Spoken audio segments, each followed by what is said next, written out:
Isn't it a strange thing how nature works? She gives you a set of tubes. Everything that you need to attain all that you can use or aspire to have in this world. She gives you a set of tools adequate for your every need. And she rewards you bountifully for accepting and using those tools. That's all you have to do, just accept them and use them. She penalizes you beyond compare if you don't accept them and use them. Nature hates vacuums and idleness. She wants everything to be in action. And especially does she want the human mind to be in action. The mind is not different from any other part of the body. If you don't use it, if you don't rely upon it, it atrophies and withers away and finally gets to where anybody can push you around. Anybody. And oftentimes you don't have the willpower to even resist or protest when people push you around. The fifth premise. The power of thought is the only thing over which any human being has complete, unquestionable means of control, a fact so astounding that it connotes a close relationship between the mind of man and infinite intelligence. Now, there are only 5 known things in the whole universe, ladies and gentlemen, just 5, and out of those 5 is shaped everything that's in existence, from the smallest electrons and protons of matter on up to the largest suns that float out there in the heavens, including you and me. Just 5 things. There's time and there's space. There's energy and there's matter. And those 4 things would be no good without the 5th thing. They'd be nothing. Everything would be chaos. You and I never could have existed without that 5th thing. What do you think it is? A universal intelligence. And it reflects itself in every blade of grass, everything that grows out of the ground, in all of the electrons and protons of matter. It reflects itself in space and in time, in everything that is. There is intelligence. Intelligence operating all the time. And the person who is the most successful is the one who finds ways and means of appropriating most of this intelligence through his brain and putting it into action. This intelligence permeates the whole universe. Space, time, matter, energy, everything else. And every individual has the privilege of appropriating to his own use as much of this intelligence as he chooses. He can only appropriate it by using it. Just understanding it or believing in it is not enough. You've got to put it into specialized use in some form. And the responsibility of this course mainly is to give you a pattern, a blueprint by which you can take possession of your own mind and put it into operation. All you have to do is to follow the blueprint.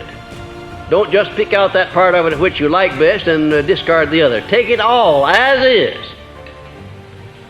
The 6th premise, the subconscious section of the mind appears to be the only doorway of individual approach to infinite intelligence. Now, I want you to study that language very carefully.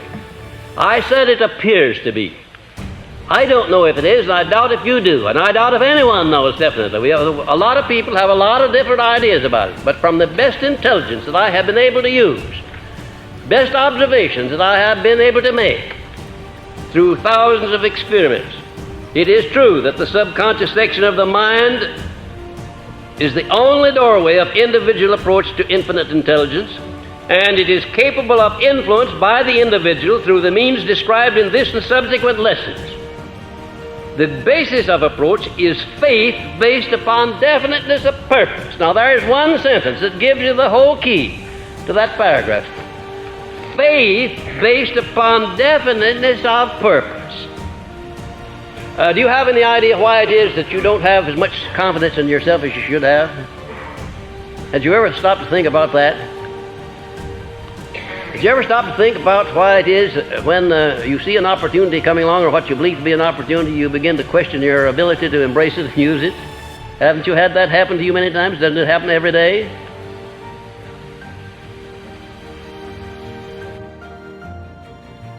And if you've had a chance to be closely associated with people who are very successful, you'll know that that is one thing that they're not bothered by. If they want to do something, it never occurs to them they can't do it. I hope that in your association with Napoleon Hill Associates, you'll come to know my distinguished business associate, Mr. W. Clement Stone, better, because if I ever saw a man that knows the power of his mind and is willing to rely upon that mind, Mr. Stone is that man. I don't think Mr. Stone has any worries. I don't believe he would tolerate a worry. I think it would be an insult to his intelligence if he recognized that anything was worrying him. Why? Because he has confidence in his ability to use his mind and to make that mind to create the circumstances that he wants created. And that's the condition and the operation of any successful mind. And that's going to be the condition of your mind when you get through with this philosophy. You're going to be able to project your mind into whatever objective you choose, and there'll be never any question in your mind as to whether you can do what you want to do or not. Never a question in the world.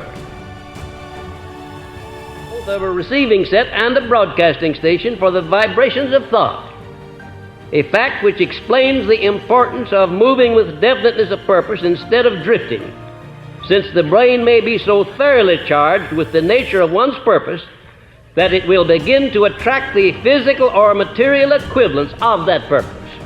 Get it into your consciousness that the first radio broadcasting and receiving set was the one that exists in the brain of man. And not only does it exist in the brain of man, but it exists in a great many animals. I have a couple of Pomeranian dogs, and they know exactly what I'm thinking sometimes before I know. They're so smart. They can tune in on me. They know when we start off for an automobile ride whether they're going or whether they're not. Don't have to say a word, not a word, because they're in constant attunement with us. Your mind is sending out vibrations constantly. And if you're a salesman and you're going to call on a prospective buyer, the sale ought to be made before you ever come into presence of the buyer. Had you ever thought of that? If you're going to do anything requiring the cooperation of other people, condition your mind so that you know the other fellow's going to cooperate. Why? First, because the plan that you're going to offer him is so fair and honest and so beneficial to him that he can't refuse it. In other words, you have a right to his cooperation. You would be surprised to know what a change there will be in people when you come sending out over this broadcasting station of yours positive thoughts instead of thoughts of fear. Now, if you want a good illustration of how this broadcasting station works, you need $1,000 real badly, and you go down to the bank somewhere, and you've got to have that $1,000 by the day after tomorrow. They're going to take the car back, or the furniture, or something else. You just have to have that $1,000. Why, the banker can tell the moment you walk inside the door that you just have to have it, and he doesn't want you to have it. Isn't that funny? No, it's not funny. It's tragic. You carry the matches around in your pocket oftentimes to set your own house afire. You broadcast your thoughts, and they precede you. And when you get there, you find that instead of getting the cooperation you went after, the other person reflects back to you what? That state of doubt, that state of mind that you sent out ahead of it. I used to teach salesmanship. I made my living that way for a long time while I was doing the research on this philosophy. And I have taught over 30,000 salesmen, many of them now life members of the coveted $1 Million Roundtable in the life insurance field. And if there is one thing in this world that has to be sold, it's life insurance. Nobody ever buys life insurance. It has to be sold.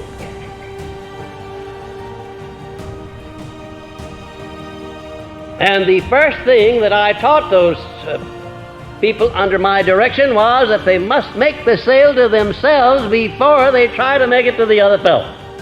And if they don't do that, they're not going to make a sale. Somebody might buy something from them, but they'll never make a sale unless they first make it to themselves. Every brain a broadcasting station and a receiving set.